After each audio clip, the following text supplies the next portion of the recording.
namhlanje ubizwa ngenyoni umuhlala umfazi omnyama ubizwe ngedimoni muhlabile for abadala bakubiza ngenhlobo endiyala mosaqoka impadi yakhe amanga gqoka ibheshu manje bazothi ngiyasangana awukibuyele esimpandeni ngithi ugcine eziphendulele umculi kaMaskandi uNtencane Zondi. uNtencane ubeziphendulela ke mayelana nodaba oselisabelele enkundleni ke zokuxhumana zokuthi ke akondli akayinaki ingane yakhe ayisaleke nomunye umculi.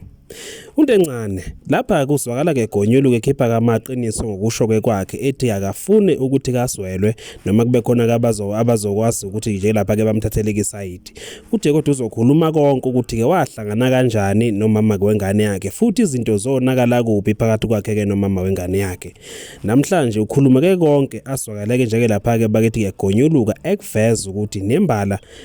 umama ke wengane yakhe kwaba khona ungaboni ngasolinye. Lalela nansi ivideo futhi ke sathela isikhathi sakho nje ke umlalele ukuze uzolithola lonke udaba ukuthi kahle kahle kwenzakalani. Ungajampi nanowodwa umzuzu, hlala phansi uthule ulalele. La namuhla angizile susiza impi noma ukuzothenga abantu noma ukuzofaka abantu einkulumweni endabeni zami. Angisiye futhi umuntu mhlawumbe othanda ukuthatha indaba zakhe ayibeke emphakathini, kodwa ke uma ngabe zisuke mhlawumbe seyifikile emphakathini futhi seyifika ngendlela mhlawumbe yokuthi ngiyabona ukuthi khona la izogcina seyiphazamisa khona mhlawumbe indlela yokusebenza,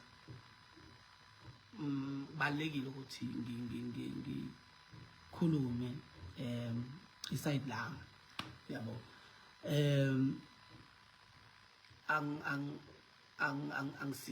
Angisiyeke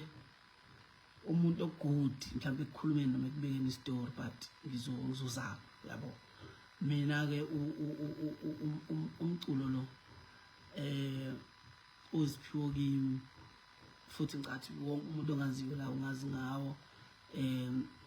Ingekho mhlawumbe into ethi ngifaka umuntu noma ngikhipha umuntu kanjani, but ngenza nje into engisuke ngicabanga ukuthi ngizoyithokozela ngaleso sikhathi ngenhlanhla futhi engisasenayo kulo 6 years.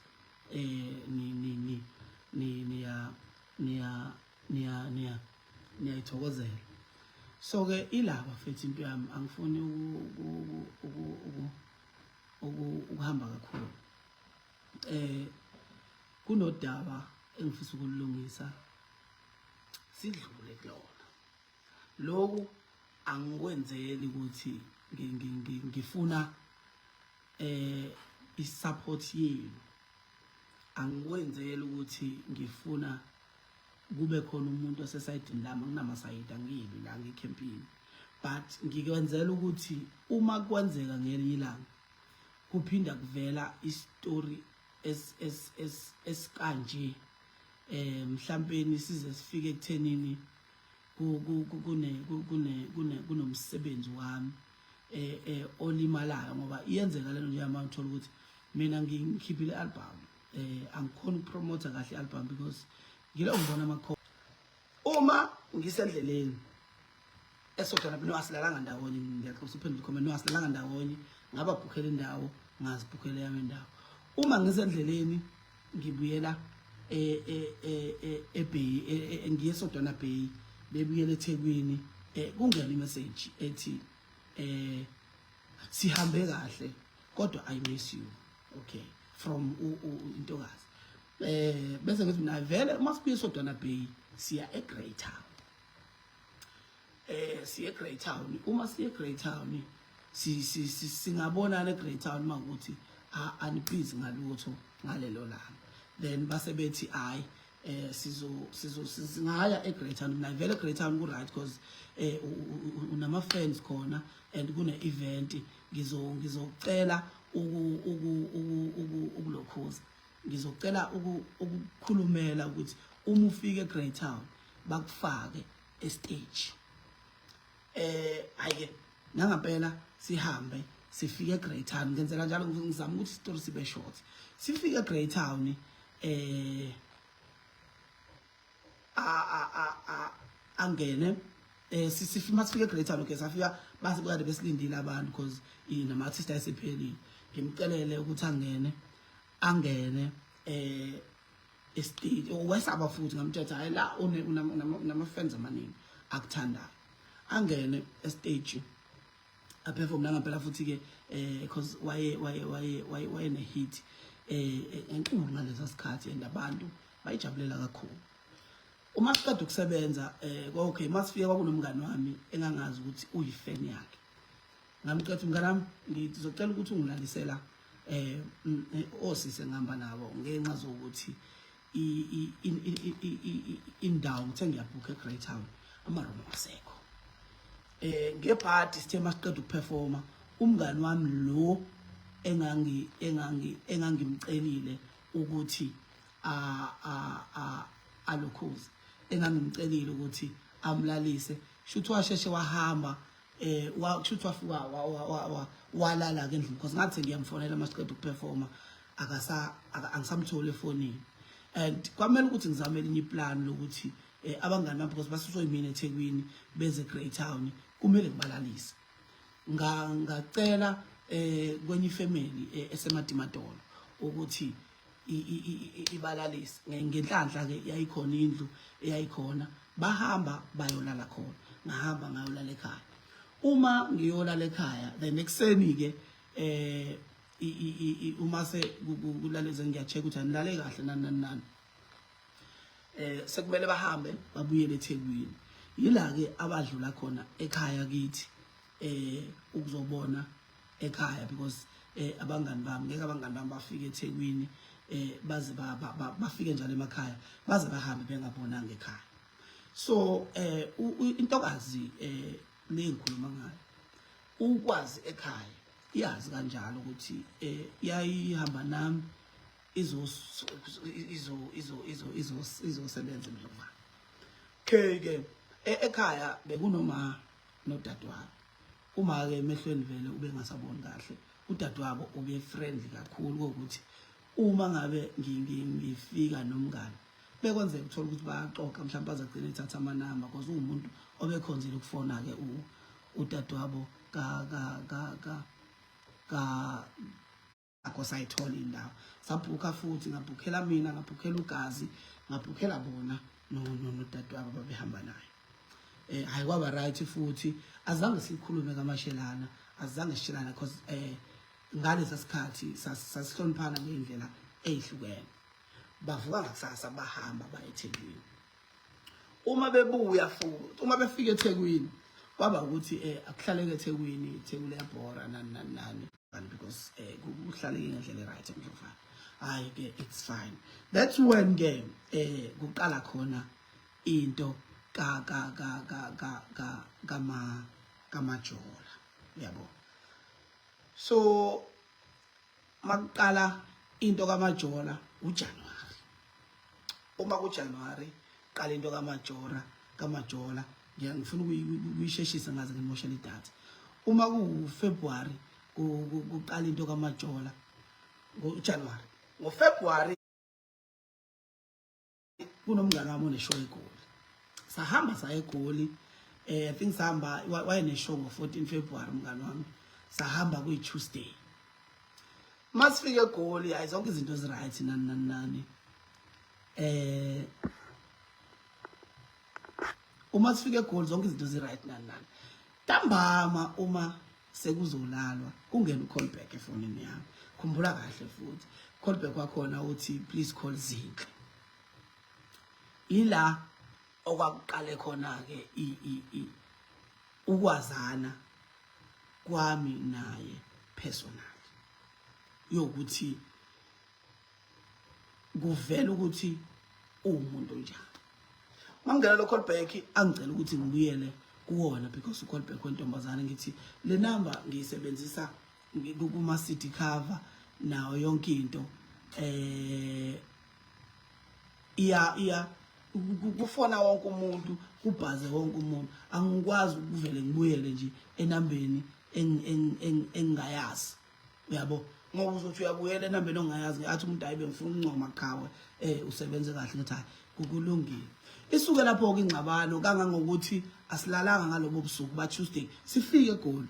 asilalanga ngalobo busuku ba Tuesday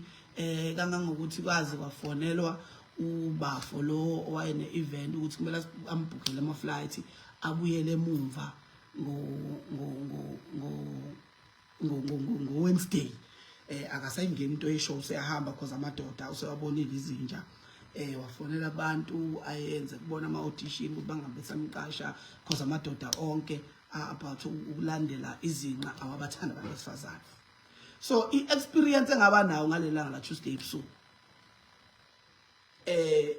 for mina yayi enough ukuthi ngingathi it's over. Then masivuka ekseni uright umuntu obuyele kuma senses wakhe uyaxolisa ukuba uhlobo lomuntu awuyena siqala nanokuba ne date. Okay, sivuka ekseni seMariezali sibuye ntambama Wednesday same thing. I know ngenzeka isilima lana ngihlale ngicabanga lento kahle vele kushuthi kukhona into efihlwayo ngalomuntu obebhazile. Saphinde saba na same problem Wednesday ebusuku yokuthi asilale futhi sibanga le ndaba yalo callback. Yes, same thing futhi kufonelwa abantu nani yaliwa amadoda izinja nani bese Thursday ishow Friday Monday futhi ebusuku siyalwa eMinis right ebusuku siyalwa eMinis right. Thursday ngavuka ngathi thank you I'm done angifisi ukuphinda ngizibone nginalo muntu wesifazane empilweni yami. Angikwazi ukulwa ubusuku bonke 3 days ulandelayo. And ngavuka ekseni ngaxoxela umngane wami Thursday ukuthi I'm going to I think le relationship akusiyona le ebengiyifuna futhi I don't think ngizokwazi ukuhlala nemama after i-experience engibe nayo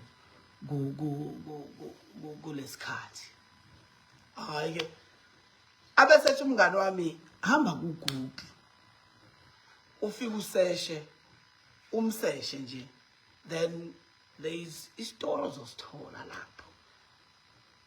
Okay, ngahamba ngasesha ngathola ukuthi yo kushuthi la ngingene ngingazi ukuthi imama lami liwuhlobo lolu lo muntu yabo, but sengiyathola ukuthi umuntu ongayithathi nonsense yabo, engayithathi nje nonsense ninganikana inkinga isikhathi eside udaba lenu luze liyofika kude. Okay ke uma sibuya sa decide ukuthi hayi siyahlukana kanjalo. Angithi kushuthi masegoli phela bekuthi uma ngabe si right sixoxe njengabantu abathandanayo simbathe futhi njengabantu abathandanayo. Uma sibuya ukuthi siyahlukana nani kanti kuzohamba isikhathi kuvele indaba yengane, kuvele indaba yokuthi intokazi ikhulelwe. So uma kuvela indaba yokuthi intokazi ikhulelwe sizama manje ke ukuthola iway forward ngoba ni experience esibe nayo eGoli ithi sabantu manje abangaboni ngasolinye ngenxa zokuthi siphambanile kakhulu futhi ngangiqala ukuba ne experience nje ya selokhu ngaba nje sebudlelwaneni bezothando. Ngangiqala ukuba naleya experience ka 3 days ngingalali. Silungisa leyo nto sekuvela indaba yengane sesizama ke manje ukuthi sizoya kanjani phambili because sekunengane kanti futhi sesigabene ngalendlela uma kuvela indaba yengane sisalungisa leyo nto ngenza ifeature nomunye usisi nomunye futhi wabafowethu oCuli gospel angizowabiza amagama abantu ngenza ifeature nomunye usisi nomunye wabafowethu oCuli gospel then angazi noma intokazi le engangibambisene nayo iyasola ukuthi kukhona into ewumjolo nalo sisi engicula naye bese inboxa shuthi baze baxoxeke ithi wa ujolelani nendoda yami then usisi lo aziphendule ukuthi no angijoli nendoda yakho indoda yakho ijola nosibani bani yabo isho lo sisi lo etshela intokazi lena engangiphila nayo igama lentokazi noma lika sisi engase ngiphila naye ngaleso sikhathi iqale lapho ke indaba yokuthi akafuni lutho ke ezomhlanganisa nami futhi akakwazi ukuba nomuntu onamantombazane amaningi eceleni yabo okay ke sibangele yonto asho ukuthi yena umuntu okholwayo uzwana nezinto straight forward uyabo okuthi ke ngoba la ngithe ngizokhuluma iqiniso angizili ukuzodefend angizili ukuzokwenza njalo okuthi uma kunjalo ngichuthi ke nami ngathi kwakurong wami loyo ukuthi mhlambe ngibe nabantu abangaphezulu koyedwa ngaleso sikhathi kufike ke isikhathi sokuthi sixabana kanjalo uyakholwa akazwana into ebhedile nani ucela ukuphuma ngiphume kuye ngingakhulumi lutho nangento yengane ngingenzi lutho okay ngase ke shuthi ke I think kwadlula ba 2 months ngazama ukuthi mfethu ingane yakhe yokuqala le I know mhlambe indaba ye pregnancy nani ayikho into yaziyo but into ithi kumele kube khona into ezanywayo asikwazi ukuxabana forever sinengane ngoba kungenzeka ugcine mhlawumbe uteta ngendlela engekho right if awuzange uhlangane nomuntu wesilisa isikhathi eside before ubeletha okay ke uyafeyila leyo mzamo because kwangathi siyaxoxa but waye ngikwatele ukuthi sengitholile for 2 months sengiyalokhoza askisi sengizobuya manje ngizozama ukuzenza umuntu oright nani indaba ihambe izifike ekuthenini bekuyi COVID if ngaphosisi ngaleso sikhathi iCovid kwakhona umuntu ongiadvise ukuthi asibe live more ku Facebook ukuze singaloza ama fans noma sihlale emehlweni abantu ngelinye ilanga ngangena kwipanel eyayinabafowethu abakhona endimeni omunye bese thawu sizwa kuthiwa umithisi yabo mina angisiyena umuntu olokhuzayo angisiyena umuntu okhonze ukuthi indaba zakhe ziye public njoba kuvela into ethi mina ngaphika ingane isuka from leyo live loyo ukuthi wathi sizwa kuthiwa umithisi yabo ebese ngithi mina hayi akukho lapha engimithise khona uyabo futhi ke uma kuukuthi kwakuyiphutha lelo ngifisa ukuxolisa futhi ngilivuma ukuthi kwaba yiphutha lami because angisibonanga isidingo sokuthi ngihambe ngiyovuma go live ukuthi kukhulunywe ngeindaba zami private uyabo isuka lapho ke into ukuthi ngiphika ingane kuze kube kuthiwa ke ingane iyateto imina futhi umuntu owabalanda esibhedlela ngabayisa elokhuzaneni endaweni la ababezohlala kuyona ngafike ngashiya ngabashiya khona kwase ke kuba ukuthi isimo ayikusona ngaleso sikhathi because wayene pain ukuthi aka mhlawumbe ezinye izinto zobhlungu abuzwayo ngiyilokhuzana ngiyimbangela yabo lobo buhlungu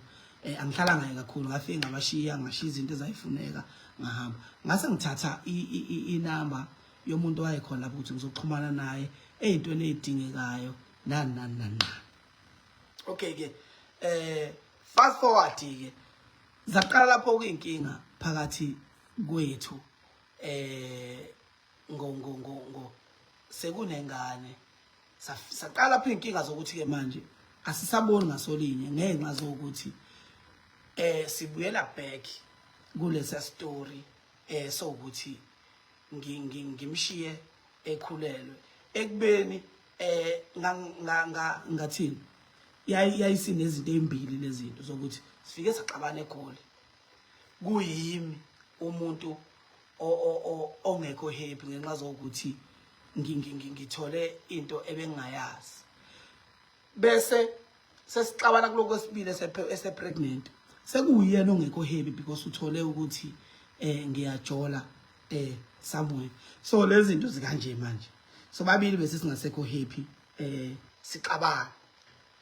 so uma ngabe ke isibuya sekunengane isithinto kumele kutholakala indlela yokuthi kwenzeke izinto eziright enganeni uma ngabe sencane ke ingane it's fine ubuye umuntu obuya kwate abe umuntu obuya right angakwata manje kwata but ekuseni kuse right and uma right my right akekho umuntu ongamfisi eduze kwakhe because umuntu right mangabe right futhi uma engabe ngasekho right umuntu ongekho right engathi awumfisi eduze kwakhe so ke lento ihambe ekuthenini okay ngalesa sikhathi yayikhona into ethi sixabene because nginayo iaccount angiyifaki imali yengane ngiyifaka imali yengane kangangokuthi ephepheni bathi uma bengifonela ngendaba yokuthi kuvela into yokuthi angiyodla ingane ngabanikeza ama proof ukuthi ingane ngiyayikhipha imali yengane yabo mina ke ngizokusho lokho because angisho ngathi angifuni ukuzibeka right mina anginayo imali eqondile yengane engiyikhiphayo ukuthi mhlawumbe lethe ngenyanga ngikhipha 1000 or 2000 or 3000 kuya ngokuthi imali kuleyo nyanga benginamalini ebese izingane zonke ngihlukanisela imali elinganayo zonke if kuukuthi imali enginayo inele ukuthi izingane kumele ithole 500 zonke ngizinikeza 500 ayikho ingane ekuthiwa ngizoyinikeza 3000 enye ngiyinikeza 1000 because izingane zonke ziyafana kumina so ke ngabanikeza bephepha i-proof yokuthi ngiyayikhipha imali yengane uma sebebhala ngangitshela bazoyifaka leyo nto bangayibhala yabo so ila engabona khona ukuthi ukuchaza nje iside lami ngcono ngivele ngiyeke ngoba livela lisebenzi nibona bengithule sonke ke lesisikhathi okay ihamba indaba izifike ekuthenini sivumelana ngokuthi okay December 2023 3 ngoba ngifuna ukuyivala lento ingazibe into kakhulu. December 2023 ngangifakela futhi ingane imali ka yempahla za Christmas. Okay, ngebhadi ke likhona ngangenayo imali kahle because ngangade ngishonela umama, uyabo. Ngangade ngishonela umama, so ingane ngangifakela ama 3.5 yeah, December 2023 ngifakela ama 3.5. Okay, futhi kwaba right, bonke babonga because babesi understand isimo sami ukuthi anginayo imali, so imali engane ka Christmas yempahla za Christmas kuzoba ama 3.5. Okay, kwenzeka ukuthi uma kufika kwadlula lapho, makudlula lapho wangifonela ngawo December, uyabo. Wangifonela ngawo December ngokuthi uneyinamba eziningi. uMasixabene ngiyabhlocka afone ngenye, uMasixabene ngiyabhlocka afone ngenye, uMasixabene ngiyafuya ngiyabhlocka afone ngenye, uneyinamba eziningi. Wafona ifoni ngayibambisa umuntu. Uma ngabe ifoni ngiyibambisa umuntu yasuka lapha inkinga yokuthi ifoni banje umuntu kanti uyena ofonayo, uyabona. Ekseni kwasa esekhaya nje ngasesitolo ngokuthi angizwani nokukhuluma futhi angizwani nedrama, ngadlula nje ngangakhuluma naye. Wayesesuka waya enhla komuzi ngasenhla kunoma wengane yami khona lapho. Wasuka waya kama wengane yami elapha ngasenhla. Ngiyafonelwa kuthiwa nangu eselokhuzana, nangu esekhanda inkinga phezulu kama wengane yami. Ngisuka ke futhi ekhaya ngihambe ngiyekhona ngoba ngithi ngiyokhuza leyo nto leyo. Uma ngifika khona, okay, ngahlangana naye ke esehamba. Wangivimba endleleni ngenxa ukuthi ngangihamba ngeveni, ngagibela odongeni ngadlulela ngale. Uma ngidlula wahlehlela emotweni yami. Ngitshela ngibheke kahle futhi ngizokhuluma iqiniso lodwa. Inhliziyo yami ke yonakala ngalela langa kangangokuthi ngacishe ngaphakamisa isandla futhi kube kuthiwa mhlawumbe ingane yayingekho. Ngangizosiphakamisa isandla because bese ngimbekezela isikhathi eside. Ngasizwa ukuthi kwakukhona ingane okuyona eyangikhuza ngayeka. Ngishilo ngathi angifuni ukuyibeka kahle la, ngifuna ukukhuluma iqiniso linje ngoba linjalo. Ukube kuthiwa yayingekho ingane mhlawumbe ngangizoyithola siphunyukile isandla ngoba le yanto yayisingaphezulu kwamandla ami, ngakhuzwa ingane. Okay, kudlule lapho uJanuary ngithi ngifonela umuntu athi nangu uma wengane yakho engicela imali, ethi ucela ngimboleke imali, ingane ayinazo izinto. Ngithi mina ayikulungile, khuleka ngizolokhuza. Ebese ngivele ngifaka imali kwi-account yakhe. Angisazi noma yayi 1000 rand noma yayi 1.5 January this year. Cause lo muntu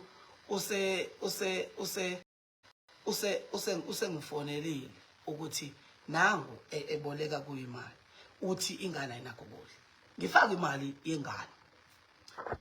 I think kwadlula 2 days. Kwadlula 2 days wafona wathi okay ngayo ukuxabana lokho wafona wathi akasafuni into emhlanganisa nami, akasafuna imali yami, akasafune lutho. So kuma ngifaka le mali wafona after 2 days ethethela ukuthi ngiyifakeleni imali because ubengafuna imali yami. Ngamtshela ngathi ngizwe ngabantu ukuthi uhamba uboleka imali uthi ingane ayinazo izinto.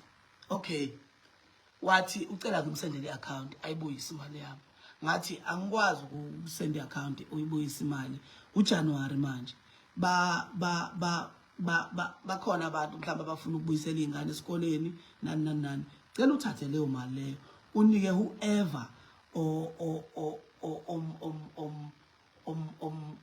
ombonayo ukuthi usole noma uyayidinga leyo mali because mina angikwazi ukuyithatha back. Uyabo? Ebese athi wangitshela ukuthi akafuni imali yami. Ngithi mina angikwazi ukuzwa ngomlomo wakho mina ukuthi awufuni imali because ku social media uhamba ungibeka njengomuntu ongondli noma ongayinakekeli ingane. So angikwazi ukuthi ngomlomo sivumelana ukuthi awuyifuni imali eqhamuka kumina ekubeni kusasa uzohamba uyothi ingane angiyondli ngingabi nayo proof ukuthi ingane ngiyayondla because ngivumile ukuthi ingane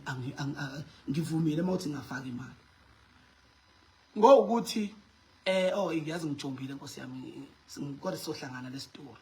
ngokuthi December khathe ngishayisile ngahamba ngithi ngiyokwenza i-protection order kwamaphumulo efona nomunye ubaba angisazi noma wathi ubamncane noma wathi ubani owathi angikwazi ukuletha amaphoyisa enze i-protection alethe i-protection order angikwazi ukwenza icala luthu uma sekufika amaphoyisa elethe i-protection order kubo kukama wengane kuzobe sengenza icala lesibili because icala lokuqala angihlawulile nginengane angihlawulile then sengiletha amaphoyisa bacela ukuthi ngiyeke i-protection order bazokwazi ukukhuluma naye bahlale naye phansi bamkhuze. Okay, bathi ke bahlale naye phansi bamkhuza. Uma ke sekiwa wahamba wayofaka wayokwenza affidavit yokuthi uyangikhulula ukuthi ngingabe ngisayikhipha imali yengane. Yes, nginayo futhi leyo affidavit.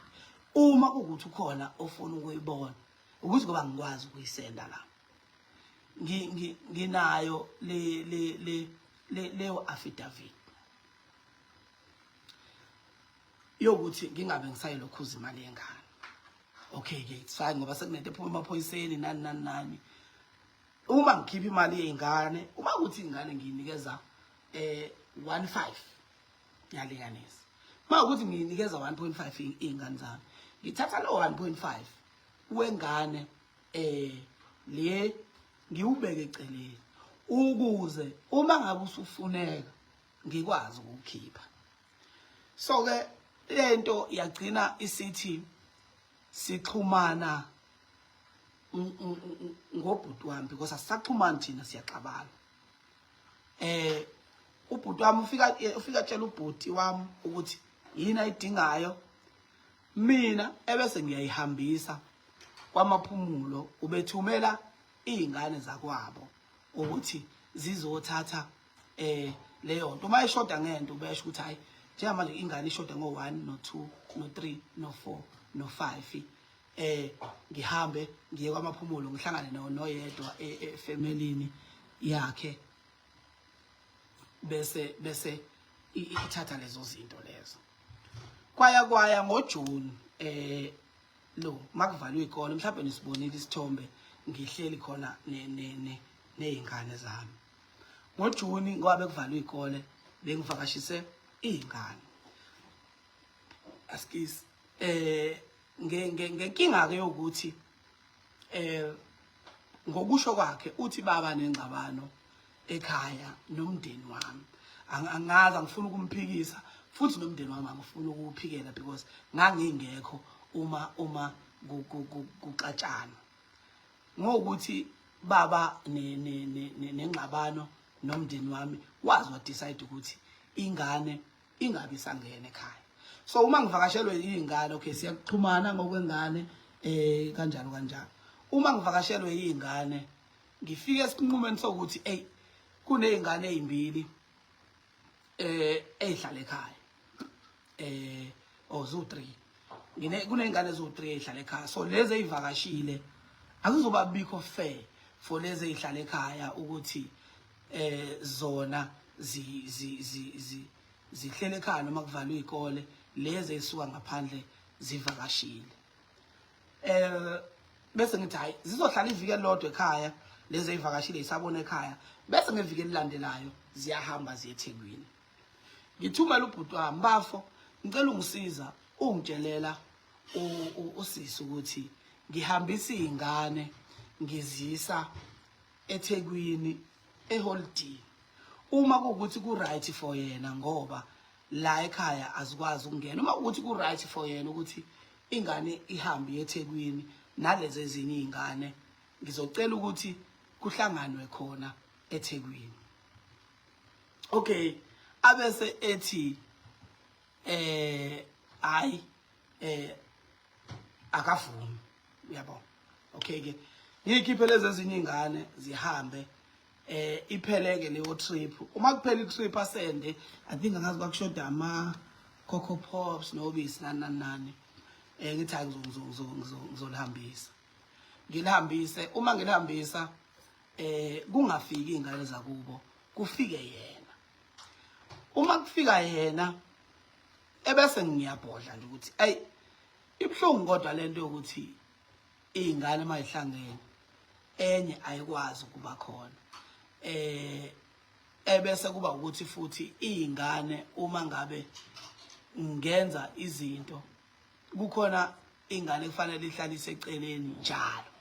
uyabo athi hayi ngiyakukhulula umusho njalo ngiyayi-understand ipain yakho kusasa vuka uyothengela ingane hayi ngithi ngiyabonga kakhulu ngihambe ngiye ekhaya ngibuye ngakusasa ngidlule ngimthathe wathi ucela ukuthi sisebenzise imoto eyodwa uzobuya ngama-taxi uma ngabe sebenza njengoba ngisho ukuthi uma right uma umntanami uba right yezwa futhi uma engekho right usuke engekho right athi ucela ukuthi sisebenzise imoto yami sihambe ngemoto eyodwa uzobuya ngama-taxi hayi ke ngase ngithi okay kulungile-ke sahamba uma sifike Stenga ekugcina manje ngizoyivala uma sifike Stenga sifike Stenga impahla zengane azikho ezi-right ngaleyo ndlela sihambe siyibhalitshe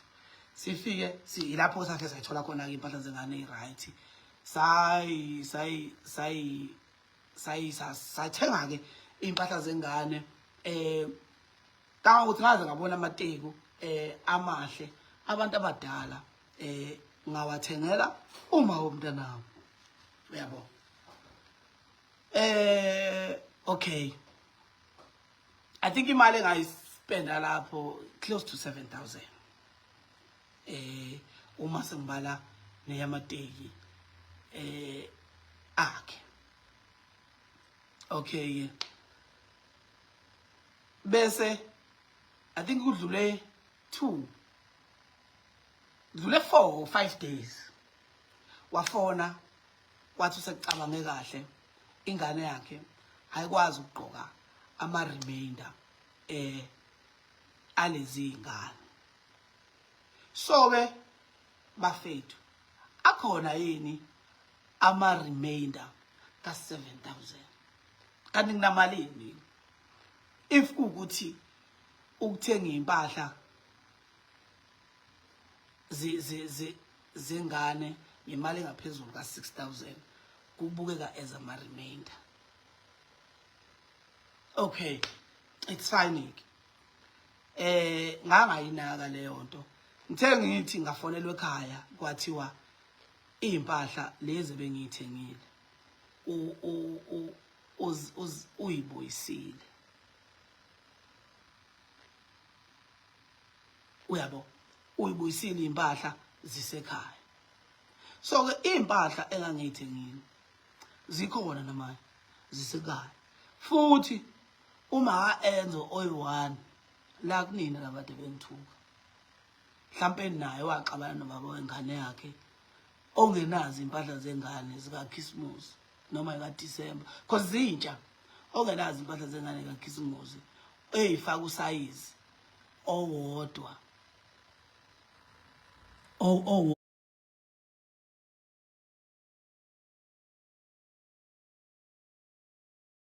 odwa ni nalo yasayizofika ngibheka ukuthi osize bani bengane ngizomupha wona because akukho la engizosisa khona yiso sisibama abancane banazi izingane but angikwazi ukuthi nginikeze izingane zabo izinto ebengiyithengele ingane yami kungcono ngoba bakhona la abazwelana naye nani engizoziba bona lezi impahla lezi zengane so ke sengiyavala ke ivaleka kanjalo ke into yokuthi sifika futhi la ekuthenini khona kubuyiswe impahla zengane ekade ngiyithengile nani yonke into it's fine ngiyavuma uma kuukuthi angizondli ingane mina nginezingane eyikhona enginazo why inkinga kuyingane eyodwa engayondli engayenzeli lutho for 4 years mina ngicabanga ukuthi sonke sinento ethi no amateka wabuyanga akhe kwabuya impahla zengane kuphela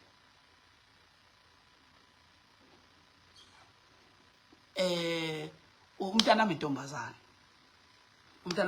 I think kunamateka ephuma kunophaka bephuma kunamateka eNike yeah ifanganganga Uma kudaba lukanjena bakithi umuntu uyayehleke lokhu kokudlekayo kuyena isayede likaNtencane silitholile nakuba ke singakalithole elikaMawengane nje sithola ingoma kuphela ezigudla kuNtencane lapho ke veza khona ukuthi ke kwenzakalani ke ebudlalwaneni bakhe kodwa kuNtencane ngokusho kwakhe uthi ukukhulume konke bekufanele ngabe ukukhulumile uthi umuntu akathathe lokho akuthathayo kodwa iqiniso yilo leli futhi akukho kunye angathi ukushiyile noma ngabe ke abanye bayamthuka bamthuke kodwa iqiniso ke belazi ukuthi kwenzakalani njengoba ke kuvezile ukuthi futhi unobufakazi bokuthi kwazi kwabhalwa iAffidavit kwathiwa ke ingane ke akangayondla badinge lutho oluqhamuka ke kuyena mayelana ke nengane uthi ke lo affidavit unayo